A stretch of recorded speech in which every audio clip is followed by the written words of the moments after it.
ನಮಸ್ಕಾರ. ನಾನು ಡಾಕ್ಟರ್ ಪ್ರಹ್ಲಾದರಾವ್, ಮೈಸೂರು. ಇಂದು ನಾನು ಕಪಾಲಭಾತಿ ಇದರಿಂದ ಆಗುವ ಪ್ರಯೋಜನಗಳ ಬಗ್ಗೆ ವಿಚಾರ ತಿಳಿಸ್ತಾ ಇದ್ದೀನಿ.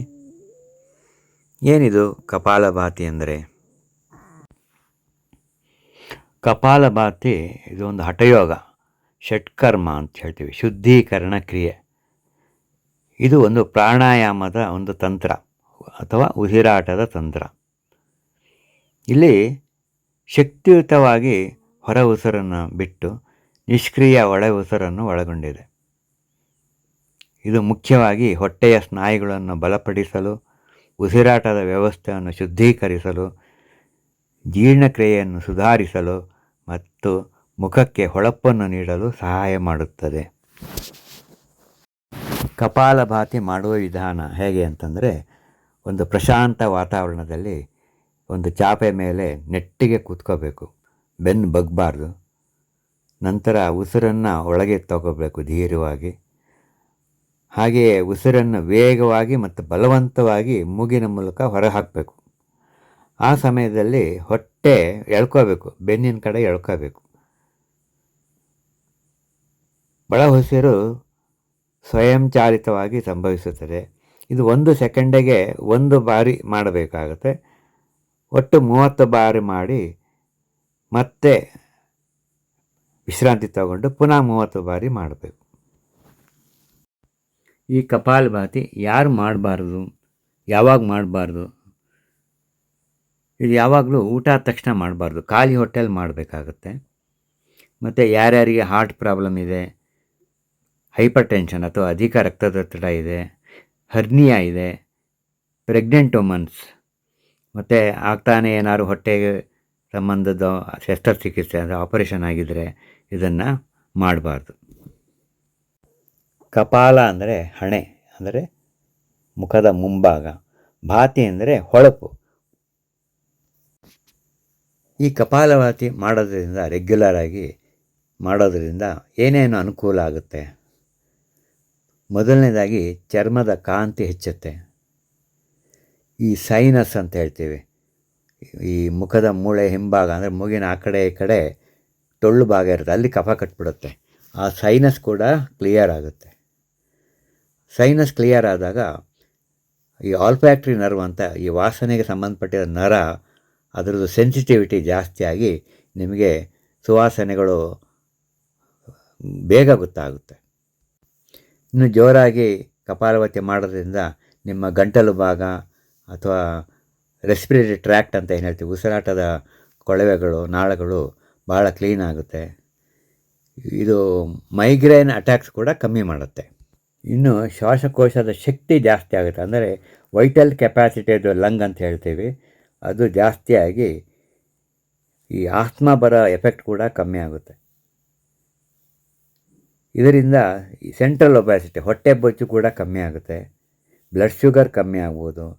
ಥೈರಾಯ್ಡ್ ಹಾರ್ಮೋನ್ ಸರಿಯಾಗುತ್ತೆ, ಅಥವಾ ಥೈರಾಯ್ಡ್ ಮಾತ್ರೆಯಿಂದ ಡೋಸನ್ನು ಕಮ್ಮಿ ಮಾಡ್ಬೋದು. ಕಪಾಲಭಾತಿ ಮಾಡುವಾಗ ಹೊಟ್ಟೆಯ ಮಸಲ್ಸ್ ಕಂಟ್ರ್ಯಾಕ್ಟ್ ಆಗುತ್ತೆ. ನಾವು ಜಾಸ್ತಿ ಹೊಟ್ಟೆನ ಬೆನ್ನಿಗೆ ಎಳ್ಕೊಂಡಾಗ ಡಯಾಫ್ರಮ್ ಕೂಡ ಮೇಲೆ ಹೋಗುತ್ತೆ. ಇಂಟರ್ಕಾಸ್ಟಲ್ ಮಸಲ್ಸು, ಆಮೇಲೆ ಕುತ್ತಿಗೆಯಲ್ಲಿರುವ ಖಂಡಗಳು ಅದೆಲ್ಲ ಕಂಟ್ರ್ಯಾಕ್ಟ್ ಆಗಿ ಈ ಗ್ಲಾಟಿಸ್ ಓಪನ್ ಆಗುತ್ತೆ. ಆವಾಗ ಫೋರ್ಸ್ಡ್ ಇನ್ಹಲೇಷನ್ ಆ್ಯಂಡ್ ಎಕ್ಸಲೇಷನ್ ಅಂತ ಹೇಳ್ತೀವಿ, ಆಗುತ್ತೆ.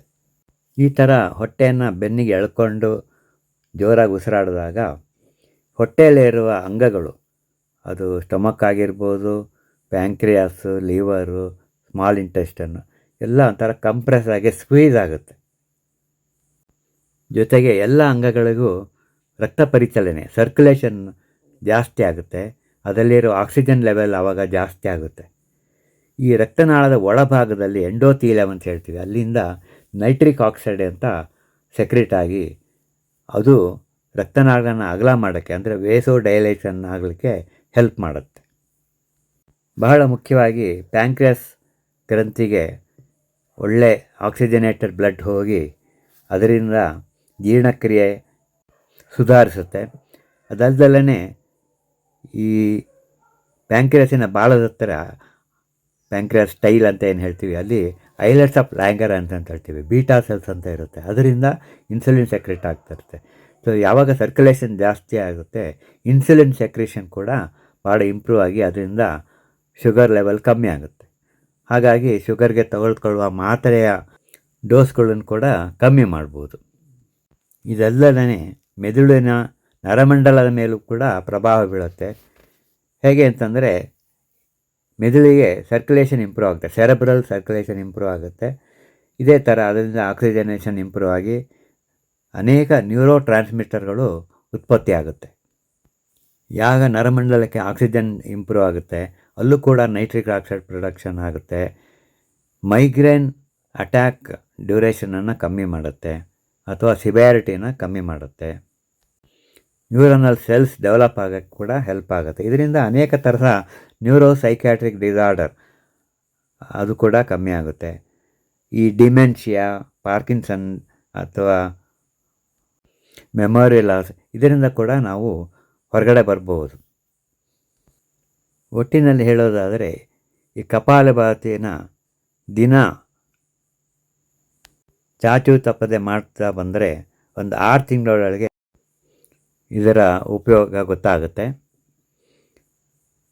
ನಿಮ್ಮ ಮೆದುಳಿನ ಕಾರ್ಯಾಚರಣೆ ಇಂಪ್ರೂವ್ ಆಗುತ್ತೆ, ಶುಗರ್ ಕಮ್ಮಿ ಆಗ್ಬೋದು, ಥೈರಾಯ್ಡ್ ಹಾರ್ಮೋನ್ ರಿಕ್ವೈರ್ಮೆಂಟ್ ಕಮ್ಮಿ ಆಗ್ಬೋದು, ಒಬೇಸಿಟಿ ಹೊಟ್ಟೆಯಲ್ಲಿರೋ ಅನ್ನೆಸರಿ ಫ್ಯಾಟಿ ಲಿವರ್ ಕೂಡ ಕಮ್ಮಿ ಆಗೋ ಸಾಧ್ಯತೆ ಇರುತ್ತೆ.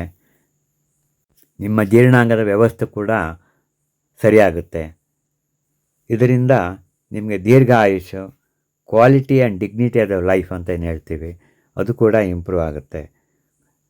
ನೀವು ಆರಾಮಾಗಿ ನಿಮ್ಮ ಕೊನೆಗಾಲ ತನಕನೂ ನಿಮ್ಮಷ್ಟಕ್ಕೆ ನೀವು ಆರಾಮಾಗಿ ಆರೋಗ್ಯದಿಂದ ಓಡಾಡಿಕೊಂಡು ಇರ್ಬೋದು. ನಮಸ್ಕಾರ.